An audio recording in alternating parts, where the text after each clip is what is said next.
イランカラプテ北方民族博物館後編。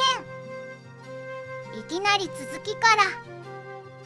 まず北方民族って何なの？後編でそれ言うって話。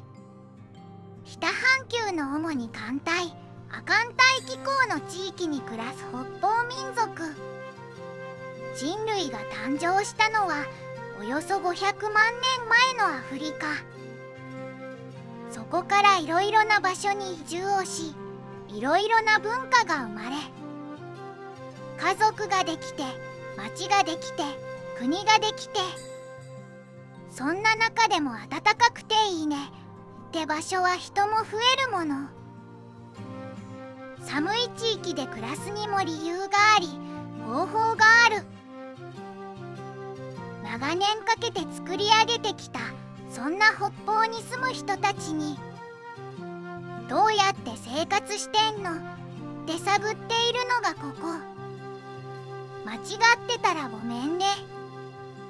それでは続き言ってみよう。ここはいろいろな器が展示されている。木の繊維を編んだり、樹皮を丸めて加工したり、実際に館内にあるモニターでどんな風に作ってたか動画で見れる。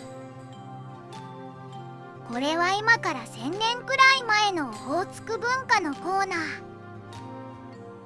ここ網走はオホーツク文化研究の中心地。日本の歴史の教科書では縄文文化の次は弥生文化と習う。北海道は縄文文化の後も狩猟採取をする文化が続いていた。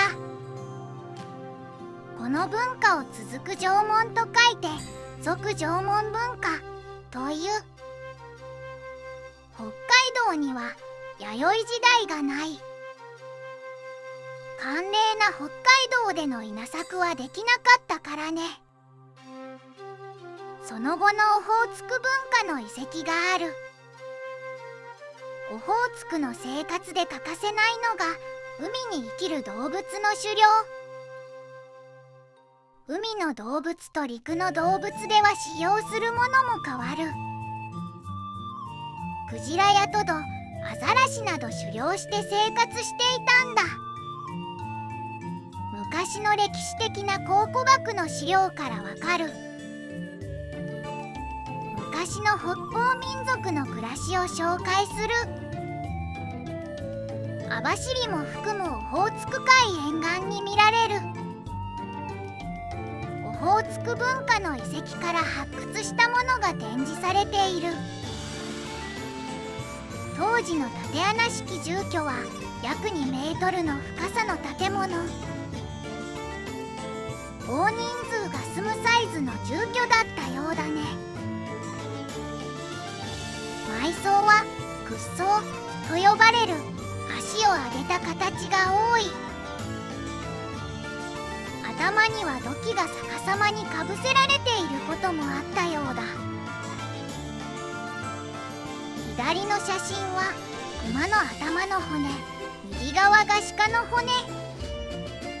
住居の中から見つかった。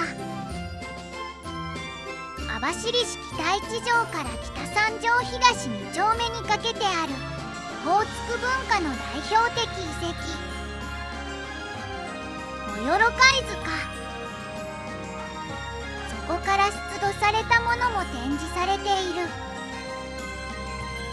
国の史跡に指定されている。左から古い順に並んでいる土器、これもモヨロカイ塚から。100体を超える人骨と多量の土器、石器、骨格器、金属器などが出土している。貝塚は1913年9月考古学に強い関心を持っていた函館の理髪師米村清江氏が発見。網走川河口左岸の平地の地中から従来とは全く異なった1000年ほど前の遺跡が発掘。アイヌ人とも現存するどの民族とも違う彼らを当時の付近のモヨロ村から名を取りモヨロ人と呼ぶ。オホーツク文化は一部で薩門文化と融合するものの不思議なことに13世紀頃突如消える。オホーツク文化を謎の文化という理由の一つ。本州でいうと奈良、平安、鎌倉、この辺りがオホーツク文化。オホーツク文化はやがて薩門文化に吸収され、薩門文化はアイヌ文化へと発展していったと考えられている。彼らがどこからやってきたのかについては現在定説はないらしい。謎だね。これは北西海岸インディアンのトーテムポール。シダーという大木が原料。上からワシ、クマ、下を向いたシャチ、オオカミの顔をした海のモンスター。後半わかりづらいけど独立して立ってるもの、お墓として使うもの。これは家の柱、ハウスポスト。次は個人的にはあまり深掘りしたくない。アイヌのクマ送り儀礼、イオマンテ。アイヌにとってクマはとても大事なもの。お土産を持たせ送ることにより食料の安定、供給を求めるというアイヌにとって最も重要な伝統儀式の一つ。そんな願いを込めて熊送り儀礼をしていた。仮熊型熊送り儀礼と貝熊型熊送り儀礼がある。類似の熊送り儀礼はカラフト周辺のニブフなどユーラシア、大河の北極圏に近い内陸狩猟民族に広く存在。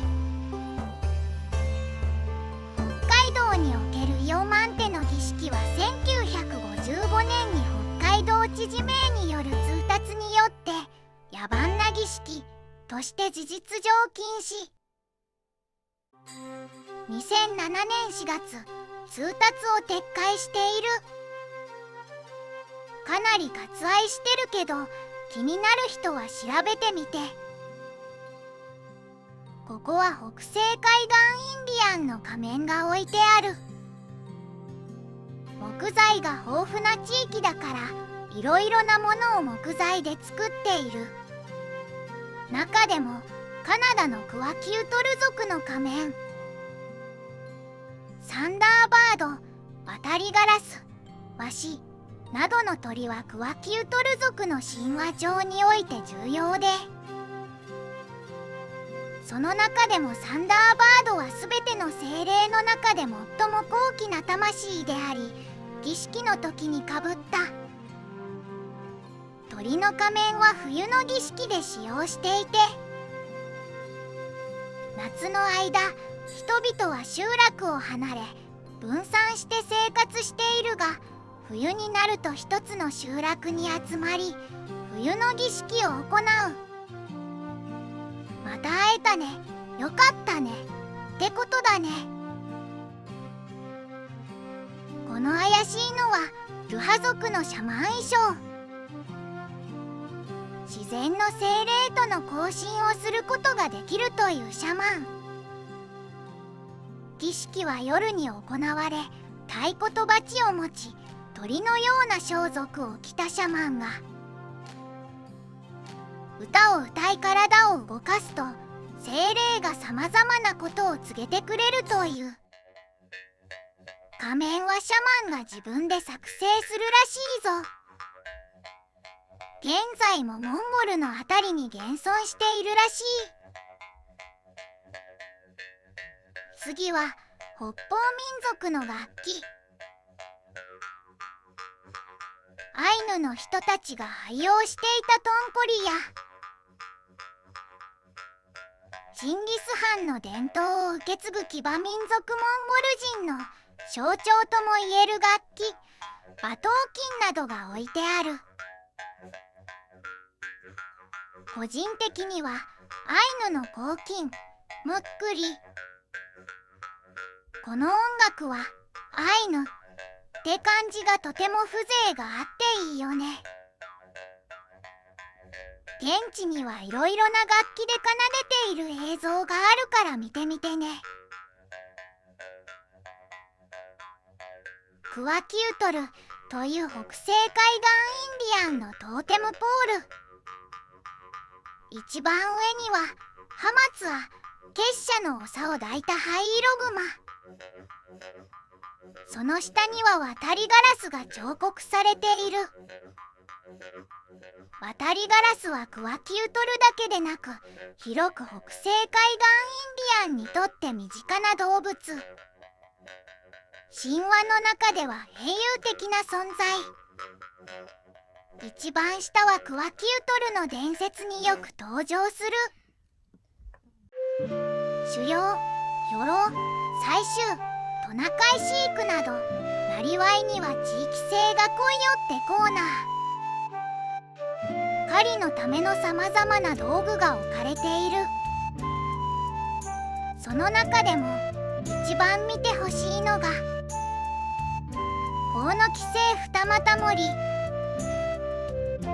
法の規制の長い柄に骨と鉄で作られた盛り先がついている。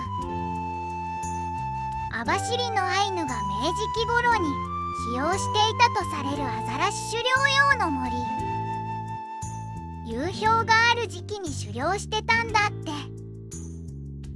1924年収集したもので国内でもここでしか見られない。北方民族の移動手段。地上の移動手段としてポピュラーな犬ぞり。場所によってはより大型のトナカイが牽引するソリもあった。北方地域ではソリが狩猟や漁労活動、移動生活に伴う家財道具の運搬などに利用された。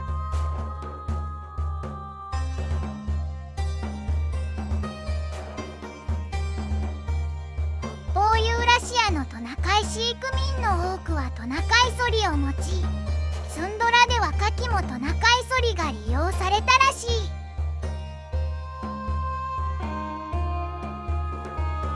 手前はトリンギットの丸木舟、奥はエスキモーのカヤック。木の幹をくり抜いた丸木舟や丸木舟に板を縫い合わせて大破性、積載能力を高めた板綴り舟。板を組み合わせた板舟などは木材が比較的豊かな地域で用いられていたんだ。北方針葉樹林帯では白樺など樹皮製のカヌーが用いられていた。次に映像と模型を組み合わせたマジックビジョンがあるんだけど、なんと修理中につき見れないという。残念。18世紀のグリーンランドエスキモーの1年間の生活が見れるらしい。11分間の上映されない。次は雪上歩行機。実用例ゴールデンカムイ3巻22話7ページより。猿なしのズルは他にも利用法がある。私が使ってる漢字機は猿なしのズルでできている。簡単なものを杉本に作ってやろう。こりゃいいや。体重が分散されて沈みにくくなるのか。よく考えられてるよね。スキーとかの原点なのかもね。知らんけど雪メガネも展示してある。ぜひ置いてあるからかけてみて。雪国の中でも本当に何もない雪しかないなんて時は白しかなくて目が痛いってなるの。それを防ぐために今でいうサングラス的なものが当時からあったんだね。最後に現代の工芸品などを見ながらエンディング。寒さ厳しい環境の中を生き抜いてきた北方民族知恵と工夫など歴史を考察することができる北海道立北方民族博物館。北方の諸民族が作る現代の工芸品には芸術的価値や商品価値が認められるようになったものが少なくない。常設展示室の民族資料は19世紀から20世紀前半に使用されたものが大部分。ここでは今も作られている工芸品を紹介している。今でいう神社の神主、病院の先生、気象予報士でもあり、生活のほとんどを自然に頼って暮らす北方民族は野生の動植物をいかに安定して手に入れるかが重要で、自然界と友好な関係を作るためにシャマンを信仰していた。北方に住む私たちは少なくとも雪の降らない地域の人には理解できないこともあると思う。そんな道民の立場でもこの北方民族博物館でいろいろ見てきたことはすごすぎる知恵。人間はもっともっとやればできるはずだと思わされるね。ドマイナスの世界で雪の中で家を持つ、狩りをする、服を作る、とんでもなく寒い地域で生き延びる知恵。寒い地域のこの知恵をもっともっとたくさんの人が見に来てくれるといいね。そんな寒い寒い北海道は道東地域から高評価、チャンネル登録よろしくね。つい、犬から反応。